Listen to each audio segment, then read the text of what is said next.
HEC Breakthroughs. A Knowledge at HEC podcast.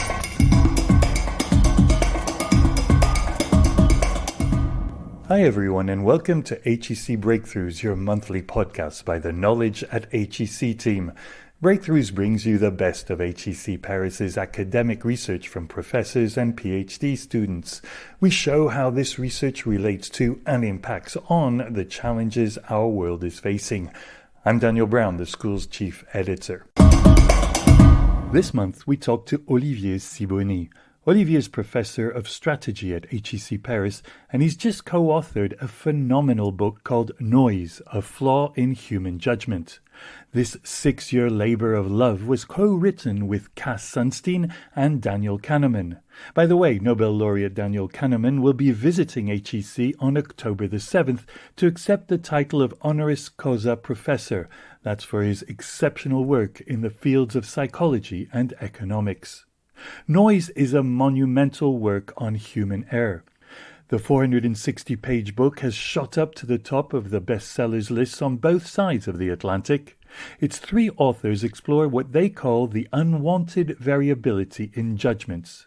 They are especially unwanted in fields like criminal justice, medicine, hiring, economic forecasts, and other fields where we are looking for consistency. Wherever there's judgment, there's noise. There's more of it than you think. Cass Sunstein, Harvard Law professor. And the consequences of that volume of noise is very severe, very bad, and there are identifiable steps that can reduce it.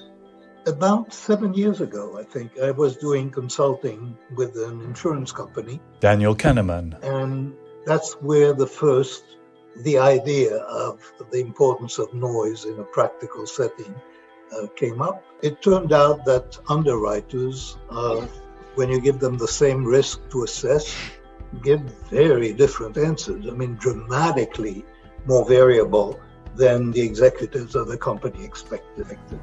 And that was really the genesis of the ideas that we've been following in this book.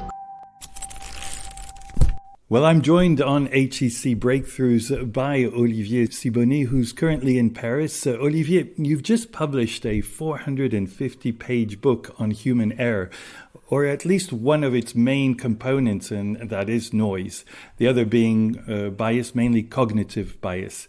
Now, there have been countless books on bias, far fewer on noise, despite it having sometimes huge impact on our judgments in fields as diverse as medicine, law, strategy, and child protection.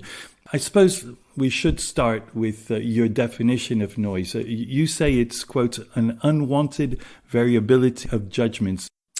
Absolutely. So it's actually quite simple. We are all familiar with bias, and bias is an average error. If you look at people who are making a forecast, for instance, let's take a very simple forecast. Let's say we are all planning for next year's GDP growth rate, and there's 10 of us, and we're making that forecast. And our average forecast is that it's going to be 3%, and it turns out to be 2%. On average, we've made an error of plus 1%, and that's a bias. We can ask, why are we over-optimistic in forecasting GDP? What has driven us to have that average view that is distorted compared to what reality is going to be, and so on. So that's the average error, is the bias.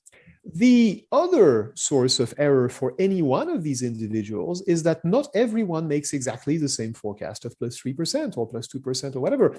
People have differences between them in the judgments that they make, and that variability of their judgments or variability of their errors, the unshared component of the error, is what we call noise. And for anything where we expect consistency, where we expect there is a correct answer, which is basically just about everything we call a matter of professional judgment, noise is as important a source of error as bias, in the sense that if you rely on one individual judgment, the variability of those judgments is going to be a problem.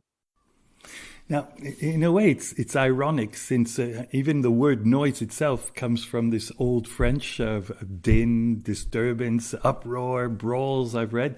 Yet you say it's so silent, rarely recognized, that bias is, quote, the star of the show, while the noise is just a bit player, usually off stage. How do you explain that myopia?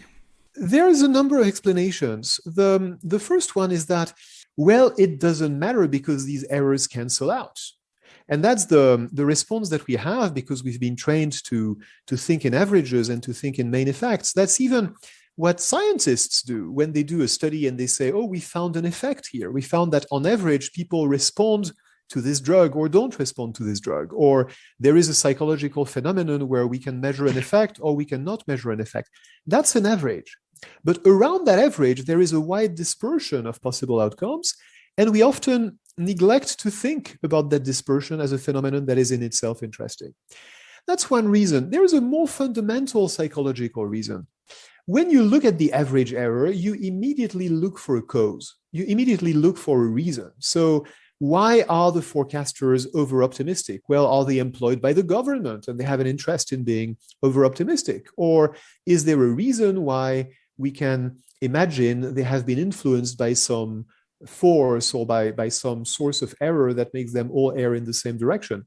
Bias is inherently causal. When we see a bias, we look for, and usually we find an explanation for the shared error. Noise, on the other hand, is fundamentally statistical. It's an observation of a variability that doesn't have an obvious cause, that probably does not even have a cause that you can put your finger on. And that's something that the human mind is not naturally equipped to deal with. We're very good at looking at single cases and looking for the explanations or the causes of what we observe in those single cases. We're not as good as thinking in terms of sets, of ensembles, and asking ourselves, what are the drivers of the variability in that ensemble, and what can we and can we not understand in what causes that variability? HEC Breakthroughs. This book aims at redressing this imbalance in order to improve the quality of our judgments. It brings together insights and talents of three remarkable authors. There's yourself, a specialist in biases and heuristics, these mental shortcuts we make in strategy. There's Daniel Kahneman, Nobel-laureate 2002. He hardly needs introduction for his huge work on psychology of judgment and decision-making. And there's Cass Sunstein, who's a legal scholar, very recognized and well-known for his work. How did you work together? Well, I'm obviously very lucky and very privileged to be working with two such wonderful co-authors. And the story of the book is that basically Danny and I started working on the topic. We weren't sure at the beginning that it was going to be worth the book. And part of this is what we were talking about a moment ago. We tend to underestimate the importance of noise because we focus so much on bias. And Danny, of all people, has been focusing a lot on bias his entire life. His previous book, Thinking Fast and Slow, is entirely about how individuals think and what explains the biases of those individuals. And it gradually became clear to us that noise is a different phenomenon in that it's a problem of systems. It's a problem of organizations. It's a problem of groups of people in which we expect consistency, in which we expect that people are reasonably interchangeable, and where in fact they are not, because they are much more different from one another than we think they are. And therefore, there is more noise in the system than we think they are. And as we were coming to that realization, it became clear to us that this was a topic that had huge societal and legal and philosophical ramification, in addition to having psychological roots that Danny is, of course, highly qualified to discuss, and some organizational implications, which I had been thinking about for a while. And that's why we thought it would be a good addition to the team to have a great legal scholar and a great expert on government joining us. And we were very lucky to quickly convince Cass that it would be a good team to join. This completes a trilogy, started with Daniel Kahneman's Thinking Fast and Slow, followed by Nudge, which also involved Cass Sunstein.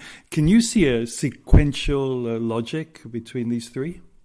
I don't think there is a sequential logic. I think Thinking Fast and Slow focused very much on what drives individual decision-making and individual errors and what happens in the mind of the average human being, if you want. What happens in your mind as a sort of model unique human being. And that's what made the book so appealing. Each reader can see how the book is about him or her, because it talks about human nature, essentially. Nudge is a book about government, about how government can take a different approach to shape the choices of individuals, to change the decision architecture when people are making individual choices, to address some of the biases that Thinking Fast and Slow was explaining or was analyzing. And Noise does something slightly different, which is to say, it actually turns out that people are not all alike. It actually turns out that when in an organization we pretend that people are making decisions in the same way, and that all the errors that they are making are motivated by bias in the same, that are caused by biases in the sense that they are going to be shared error, we are missing a big aspect of the problem, which is that in fact, there is a lot of variability there. And that's a problem that organizations or systems in the broadest sense, it could be the judicial system, which is not strictly speaking an organization, should tackle because it's a big cause of error and injustice. Order in the court! A rare moment at the U.S. Supreme Court today as justices consider a case involving racial bias in jury selection. A Mississippi death row inmate who was tried 6 times for murder wants his conviction overturned. He's arguing that the prosecutor in each trial engaged in racial discrimination when striking jurors. Several justices have expressed concern over this. You divide noise into 6 parts, Olivier. You start with examples of judgment errors, one in the public sector, criminal sentencing, and another in the private sector, in the insurance branch. And you say that sometimes there are shockingly high levels of noise in both. And all 3 of you measure this with what you call a noise audition, which you say is not so complicated to do. Can you elaborate? We call it a noise audit, actually. And it's worth sharing a few examples of what we mean by noise, because when we talk about human judgments, when we talk about things like judges in a courtroom deciding to how many years in prison to sentence someone who has been found guilty, or when we talk about underwriters in an insurance company who say, yeah, to insure this risk, we should charge $120,000. We of course realize that different people making those judgments are not going to be in perfect agreement. That's in fact what we mean when we say this is a matter of judgment. We imply by the very use of the word judgment that some reasonable amount of disagreement is expected, tolerated, and in fact, intrinsic to the idea of judgment. What we don't realize until we do one of those measurements that we call a noise audit is that this variability is in fact often much larger, much greater than what we think is tolerable and than what we expect. Take the example of the insurance company, to take a business example that many of your listeners might relate to. You ask different underwriters in an insurance company to evaluate the same risk, and then you measure what the average difference is between 2 randomly chosen underwriters having looked at the same risk. If you ask them, and if you ask their bosses, the heads of the insurance company, how much difference do you expect to find there? What would be the average difference between 2 experts looking at the same risk? The most popular answer by a wide margin is 10%. They say, yeah, a difference of 10% between 2 people making what is fundamentally a professional judgment, that would be okay. We could live with that. But when you actually do the noise audit and you measure how much of a difference there is, it turns out it's closer to 55%, which is 5 times more. And basically the idea that noise is several times greater than people expect and then people think would be tolerable in their organizations is something that we find time and again. In the judicial system, there is a striking example of a noise audit that was done in great detail many decades ago, in fact, in the US. It turns out that where the average sentence is 7 years in prison for a particular crime that has been described in a very schematic way, so there are no reasons for different judges to find different details of the case that appeal to them. Even when the judgment is described in a very schematic and simplistic way in this study, which should reduce the amount of variability compared to what you find in the real world, you find that an average punishment of 7 years comes with a mean difference between judges of about 3.5 years. So this is a difference that is entirely caused by the judge. And I don't think that when lawmakers say we should give judges some freedom of appreciation, they intended that freedom of appreciation to have everything to do with the judge and nothing to do with the case. That's a problem of the system that people are typically not aware of because they don't realize how big the problem is. So noise audits, those kinds of studies in which you measure that there in fact is variability, that there is more of it than what people think, are the way to find that out. And the conclusion we've come to, and one of the mottos for the book is, wherever there is judgment, there is noise, and probably more of it than you think. From the bed to the door, the hall is 43 feet. What's the matter with you guys? You all know he's guilty. He's got to burn. You're letting him slip through our fingers. Slip through our like fingers. Are you his executioner? I'm one of them. I would. I feel sorry for you. What it must feel like to want to pull the switch. Ever since you walked into this room, you've been acting like a self-appointed public avenger. Olivier Sibony, there's also a deeply psychological element which explains why we can't see noise. You devote an entire section to it. Could you explain or elaborate on the psychological element in noise? So there are several psychological aspects to noise that are worth discussing. One question is why we don't see it, why we tend to underestimate it. But before we get there, I think it's important to understand where noise comes from psychologically. And what's interesting here is that there are three sources of noise. The first one, let's take a simple example. Let's take, since we are on an academic podcast, let's take professors grading essays. So you've got 10 professors and they're grading the same 50 essays. And we look at the grades that they've given. And of course, they don't agree. What could be the differences? Well, the first explanation that comes to mind is some professors are tough graders and other professors are easy graders. And every student will tell you that. Every professor will tell you that too. That's what we call level noise. The average level of the judgments of the professors is not the same. So since in the same organization, you could be assigned to Professor A or to Professor B, and that's essentially a lottery, that's a problem from the perspective of the organization in the sense that what professor happens to grade you does not change the value of your essay or of your work and should not affect the grading, but it does. That's the first source of noise. It's called level noise. It's, by the way, relatively easy to control in that setting. You can imagine how. The second aspect, which also comes to mind, is that when I'm grading an essay, I'm not exactly the same person that I was when I was grading another essay yesterday. Maybe this morning I'm in a good mood and I'm well rested, and last night I was in a bad mood and I was tired, and that made me a little more impatient in trying to understand the subtleties of an argument, or a little harsher in assessing the quality of the writing. Whereas this morning I'm going to be a little more generous. Each of us is influenced in subtle but important ways by extraneous factors that should not influence us in our professional judgments, but do. We know that from our own experience. We all know that our mood, our fatigue, our circumstances have a bearing on our judgments and our decisions. That's what we call occasion noise. And at that point, usually people say, yeah, now I get it. I understand. There's variability between people and there's variability within people. That's it. But actually, that's not it. And here's the big thing. If you take two professors and you ask them to rank the same 50 essays from the best to the worst, they are not going to agree on the ranking. It's not just that some of them are harsher graders and others are more generous graders. It's that what they value is different.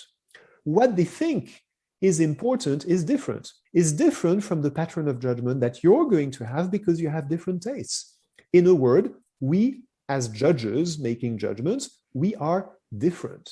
And any system that does not recognize that we are infinitely different in the way we make judgments, and that lets us make those judgments on behalf of the organizations as if we were interchangeable, is missing this fundamental aspect of judgment, which we call pattern noise. That's the third component, and is therefore opening itself to a lot of unwanted variability. You want to see this boy die because you personally want it, not because of the facts. You're a sadist. Kill him out! Kill him! You don't really mean you'll kill me, do you? This is a really dense book, and it's not only about identifying the noise phenomenon. You also suggest practical ways to reduce it. And reduce doesn't mean eliminate. We'll come back to that at the end, I think.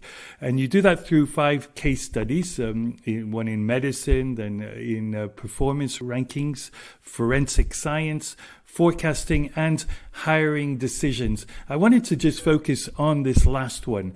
How do you use this technique that you call decision hygiene on hiring decisions?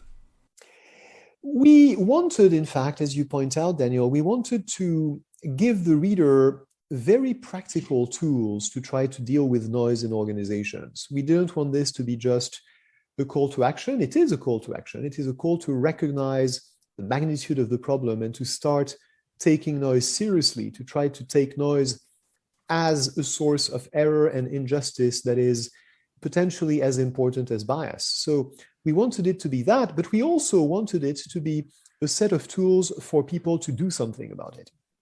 And the approach we advocate, the approach we propose, is what we call decision hygiene. And that's a bit off-putting, that's a bit bizarre as a name.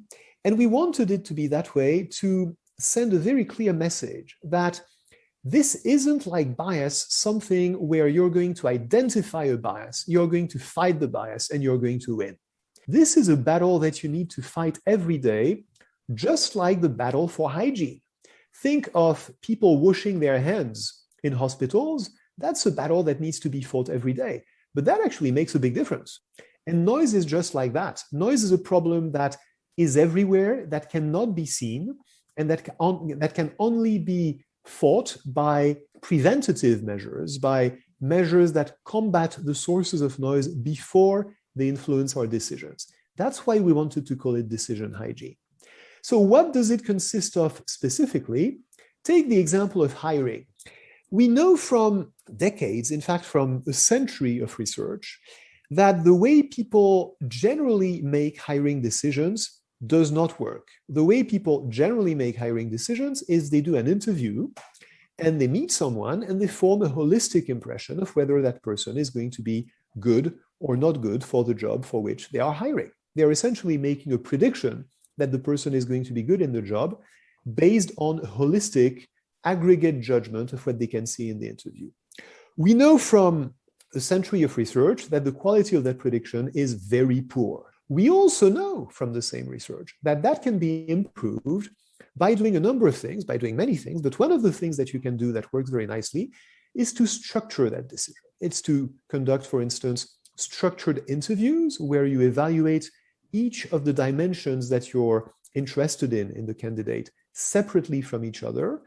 That's a structured interview. That's more broadly a structured evaluation process.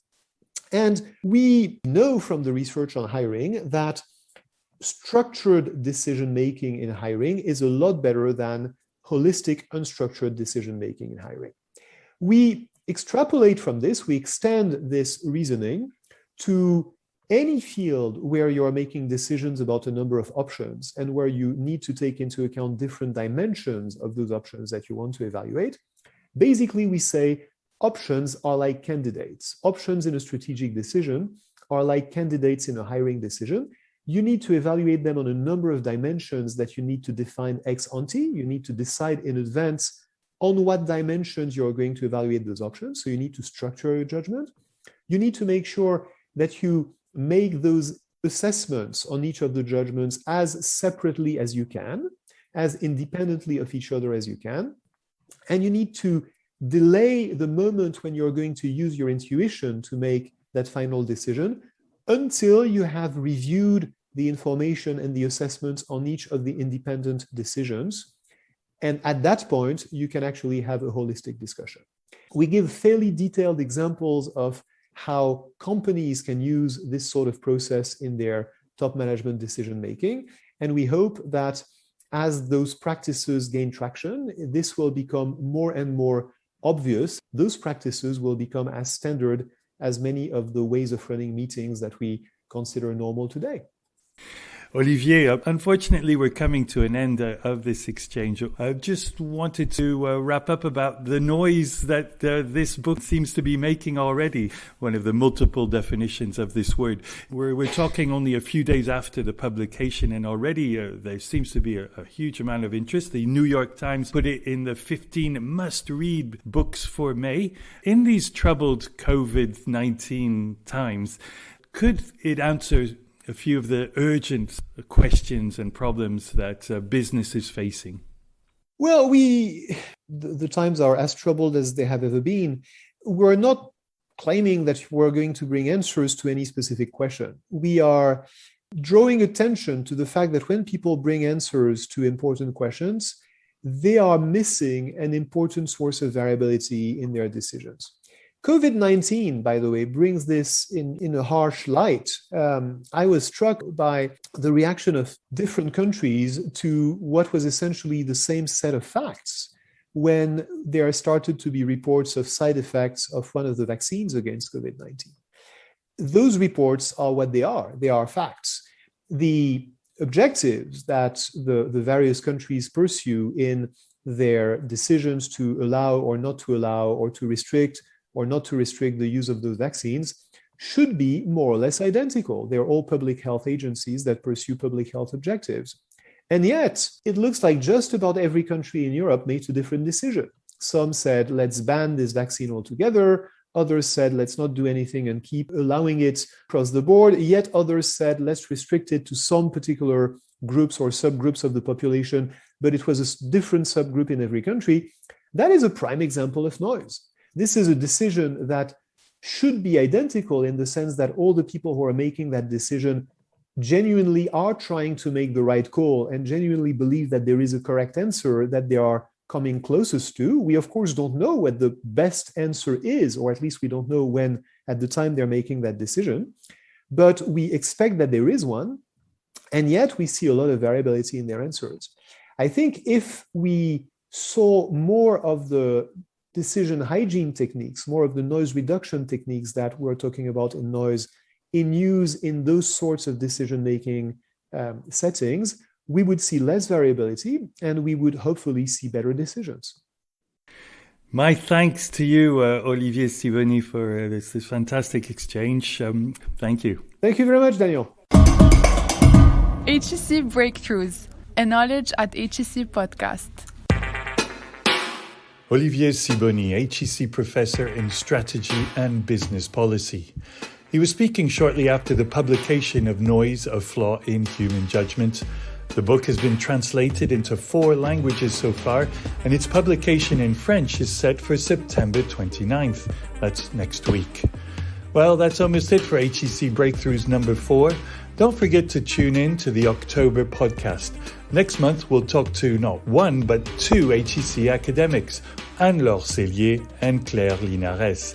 They are, respectively, Associate Professor in Marketing and a recently graduated doctoral student. Anne-Laure and Claire will discuss their just-published research on the impact smartphones might have or not have on our business interactions and creativity. If the mere presence of a phone has an effect on social interaction, then it's formidable. If you think of the presence of smartphones today in negotiation rooms, imagine at the UN, right? You have people talking about going to war or not. And if the phone has an influence, we want to capture it. So we thought it was maybe one of the most formidable questions to investigate. So it was supposed to be only our starting point to investigate the effect of the mere presence of a phone on creativity. But then we conducted a first study and we were unable to find the initial effect. So that was the starting point of this project. Claire Linares and before that, Anne-Laure Cellier. If you want a taster of their research, why not look up the op-ed they recently published in Forbes magazine in the HEC Insights column. That wraps up this Breakthroughs. Please download all our podcasts from the HEC Knowledge webpage or from the usual websites you're subscribed to. There's plenty of other programs to enjoy. Goodbye.